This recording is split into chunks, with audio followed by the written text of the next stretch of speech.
German language काफी बड़ी पहेली जैसी लग सकती है ना? लेकिन क्या आपको पता है कि इसकी चाबी सिर्फ दो वर्ब्स में छिपी है? जी हाँ, बिल्कुल, सिर्फ दो वर्ब्स जो पूरी जर्मन लैंग्वेज को चलाते हैं। तो चलिए शुरू करते हैं। जर्मन ग्रामर, उफ, ये नाम सुनते ही थोड़ा डर लगता है, राइट? अगर हाँ, तो टेंशन की कोई बात नहीं। अक्सर सीखने वालों को ये एक चैलेंज जैसा लगता है, पर यकीन मानिए इसका सोल्यूशन बहुत बहुत ही सिंपल है। हाँ, बिल्कुल सही सुना। सिर्फ ये दो वर्ब्स हैं जो A1 और A2 लेवल की जर्मन ग्रामर की मास्टर की हैं। इनको समझ लिया ना, तो समझो आधा काम तो वैसे ही हो गया। तो आज हम क्या क्या करने वाले हैं? पहले हम जर्मन के दो सबसे इंपॉर्टेंट वर्ब से मिलेंगे, फिर हम ज़ाइन यानी टू बी को समझेंगे, उसके बाद हैबन यानी टू हैव को, उनके बीच का जो मेन डिफरेंस है उस पर बात करेंगे। फिर देखेंगे कि A1 एग्जाम में ये कैसे आते हैं, और हाँ, एंड में आपकी प्रैक्टिस भी होगी। तो चलिए मिलते हैं जर्मन के दो सुपर हीरोज से, ज़ाइन और हैबन।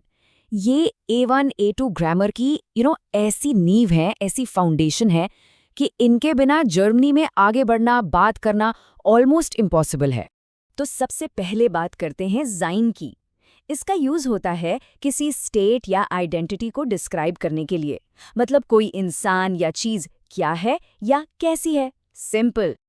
आसान शब्दों में कहें तो ज़ाइन का मतलब है होना। ये बताता है कि किसी की पहचान क्या है या उसकी हालत क्या है। जैसे मैं हूं हो गया इख बिन, या वो है को बोलेंगे एर इस्ट। चलो इसको एक रियल लाइफ एग्जाम्पल से समझते हैं। ये है श्रेयांश, जो एक डॉक्टर हैं। अब देखो वो ज़ाइन का यूज कैसे करते हैं। वो बोल सकते हैं इश बिन आर्ट्स्ट, यानी मैं डॉक्टर हूं।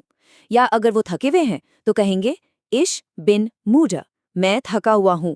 और किसी को इंट्रोड्यूस करना हो तो दस इस्ट आइन पाशिएंट, ये एक मरीज है। अब मिलते हैं खुश से। खुश गेमिंग वर्ल्ड से हैं। वो कैसे ज़ाइन का यूज करते हैं? वो कहते हैं इश बिन गेम डिजाइनर, मैं एक गेम डिजाइनर हूं। किसी और की तारीफ करनी हो तो एर इज क्रिएटिव, वह क्रिएटिव है। और सामने रखी चीज के लिए दैस इस्ट आइन कंप्यूटर, ये एक कंप्यूटर है। देखा, वर्ब सेम है, बस कॉन्टेक्स्ट अलग। चलिए अब आते हैं हमारे दूसरे सुपर हीरो पर, हैबन। ये वर्ब पूरी तरह से पोजेशन के बारे में है, मतलब ये बताना कि किसी के पास कुछ है। तो हाबन का मतलब क्या हुआ? सिंपल, पास होना या रखना।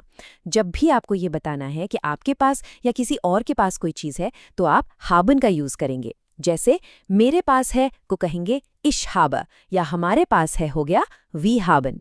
वापस चलते हैं श्रेयांश के पास। अपने मेडिकल प्रोफेशन में वो हाबन का यूज कैसे करते हैं?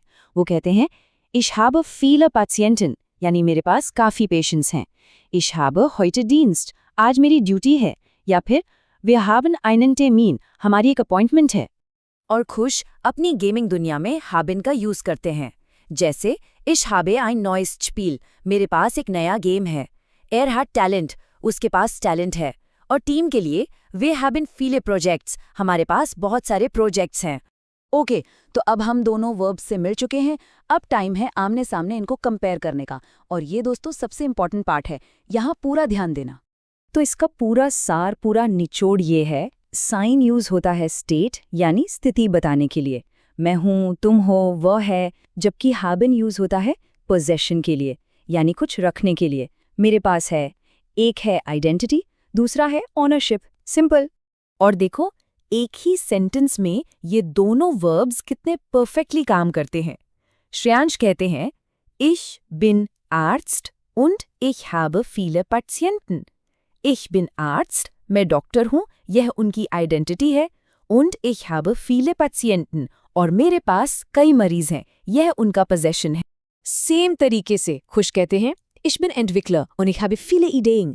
मैं एक डेवलपर हूँ, ये उनकी आइडेंटिटी हो गई, और मेरे पास काफ़ी आइडियाज़ हैं, ये उनका पोजेशन हो गया। है ना सिंपल और पावरफुल?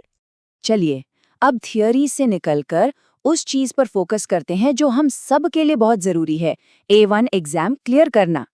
तो देखते हैं कि एग्ज़ाम में ये दोनों वर्ब्स आते कैसे हैं। गोटे हो या टेल्क, A1 एग्ज़ाम में इन दोनों वर्ब्स से जुड़े क्वेश्चंस आना तो पक्का है। ज़्यादातर ये fill in the blanks, dialogue completion या फिर पिक्चर डिस्क्रिप्शन जैसे फॉर्मेट्स में आते हैं।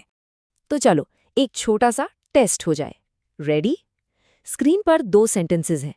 पहला Ich ich Mure और दूसरा Wir ein Auto। सोचो, यहाँ साइन आएगा या haben?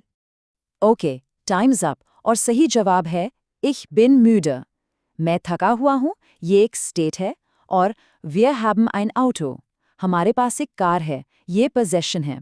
अगर आपका जवाब सही था तो ग्रेट जॉब। अब हम आखिरी स्टेज पर हैं और ये सबसे ज़रूरी है। यहाँ से आगे का काम आपका है।